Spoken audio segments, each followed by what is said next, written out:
विशेष रूप में बनी हुई सृष्टि है और इसीलिए ईश्वर ने हमारे विश्वास के अनुसार अपने एकलौते बेटे को, जो ईश्वरीय स्वभाव का है, जिसका ना आकार ना प्रकार होता है, ना शरीर होता है, वह आत्मा केवल है, वह हमारा स्वभाव लेकर के आता है, मनुष्य का अवतार लेकर के आता है। ये हमारे प्रति, हम मनुष्यों के प्रति उसके विशेष प्रेम का एक बहुत बड़ा चिन्ह है। तो न केवल हम इस ख्रीष्ट जयंती में उस प्रभु का स्वागत करते हैं, उसको दंडवत करते हैं, लेकिन अपने मानव होने की जो मर्यादा को वह वापस हम लोगों के लिए लाते हैं, उसकी भी हम कदर करते हैं। यानी हम अपनी मानवता को कैसे और अच्छे ढंग से लें, ये हमारी जिम्मेदारी भी बनती है। ये हमको याद कराने का सुंदर मौका है कि हम इंसान हैं, हम ऐसे साधारण प्राणी नहीं हैं। हमारी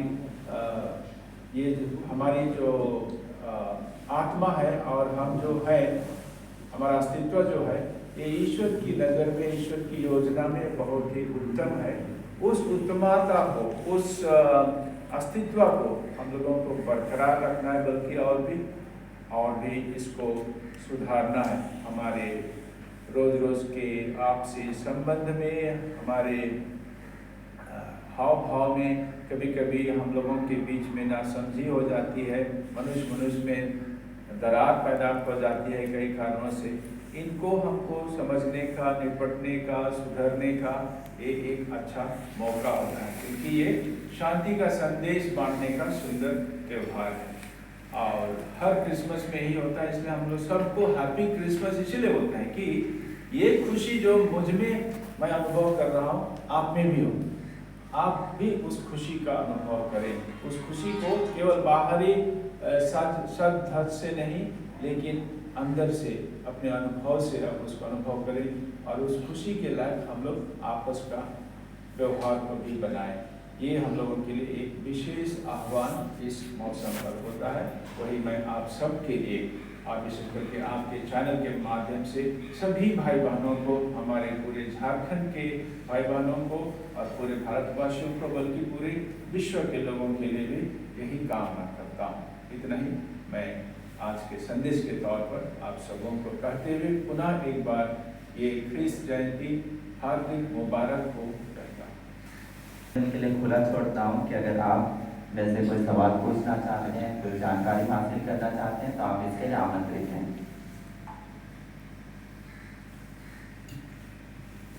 अगर कुछ ईसा मसीह के बारे में कुछ बताइए ना, उनके बारे में, उनका जो विचार हो। एक तो ईसा मसीह एक खास व्यक्ति के रूप में आए थे, जिनके इस संसार में आने के पीछे ईश्वरीय योजना रही, और उस योजना के अंतर्गत हम सभी उसके सरोकार हैं, ईश्वर के सरोकार हैं। ईश्वर ने हमको ही अपनी नजर में रखते हुए अपने इकलौते बेटे को इस दुनिया में हमारे स्वभाव में भेजा, और ये जो कर्तव्य था, उनको जो पिता ईश्वर ने सौंपा था, इस मिशन से, इस कर्तव्य से प्रभु यीशु मसीह बहुत ही अवगत थे। बहुत कम उम्र से भी उनकी ये धारणा थी अथवा ये ज्ञान था। हम बाइबल में पढ़ते हैं नए व्यवस्थान में कैसे 12 वर्ष की उम्र में उसके माता पिता मरियम और जोसेफ पहली बार उसके संग, उसके ज्ञान में, उसके ज्ञान अवस्था में पहली बार यरूशलेम तीर्थ यात्रा के लिए ले गए। तो बहुत से दूसरे लोग भी इकट्ठे होकर के गए, क्योंकि उनको पैदल चलना था, और नाजरेत से यरूशलेम की दूरी काफ़ी है, और पैदल चलने से और भी लंबी दूरी होती है। इस लंबे रास्ते को सभी लोगों से मिलजुल करके उन्होंने तय किया था, छोटे बड़े सभी पैदल चलने वाले। तो 12 वर्ष की उम्र में भी वह खेलते कूदते बाकी दूसरे अपने उम्र वालों के साथ में चले गए थे।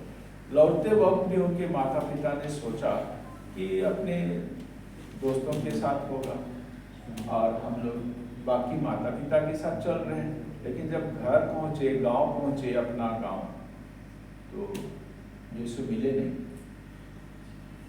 नहीं। उनके दोस्तों को पूछते हैं, हमारे साथ तो नहीं था, जाते समय तो था हमारे साथ, लौटते वक्त नहीं था।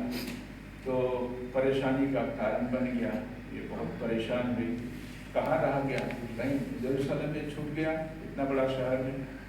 फिर ये दोनों माता पिता बहुत परेशान होकर के खोजने गए और यरूशलेम में उन्होंने कहाँ पाया? मंदिर में पाया। किनके पास पाया? पंडितों के साथ विचार विमर्श करते। 12 वर्ष की उम्र में पंडितों के साथ उठना बैठना और सवाल जवाब करना, ये 12 वर्ष की उम्र में साधारण बच्चे के लिए संभव नहीं है। इसका एक छोटा सा उदाहरण हम पाते हैं जब उनके माता पिता ने सवाल किया, विशेष करके माँ ने, मरियम ने, बेटा तुमने हमारे साथ ऐसा क्यों किया? देखो हम कितना परेशान थे। उसका जवाब था, आपको पता नहीं है कि मैं अपने पिता के घर होऊंगा? पिता मतलब ईश्वर।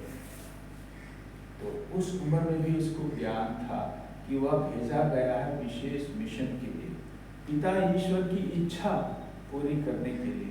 और जब वह 30 वर्ष का हो गया तब वह अपने पब्लिक लाइफ में आता है, जिसको हम लोग साधारण इंग्लिश में मिनिस्ट्री कहते हैं, माने एक मिशन का काम, प्रचार का काम शुरू करते हैं।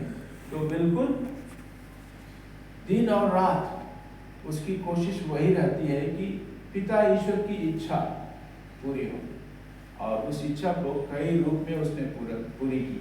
जैसे कुछ लोगों को उसने पाया कि वे लोग समाज में तिरस्कृत माने जाते थे, किसी कारण से थोड़ा पिछले दर्जे के माने जाते थे, या तो उनकी गरीबी के कारण अथवा उनके सामाजिक स्तर के कारण, अथवा हो सकता है धार्मिक रीति अथवा रीति रिवाज के कारण उनको दरकिनार किया जाता है। ऐसे लोगों को भी वह इंसानियत का दर्जा देता था, अपने हाव भाव से उनको अपने साथ में मिलाते हुए। कई बार शिकायतें हुई पंडितों से, शास्त्रियों से कि ये इतना महान व्यक्ति है, नबी है, उसमें बहुत शक्ति है, लेकिन किनके साथ उठता बैठता है, किनके साथ खाता पीता है?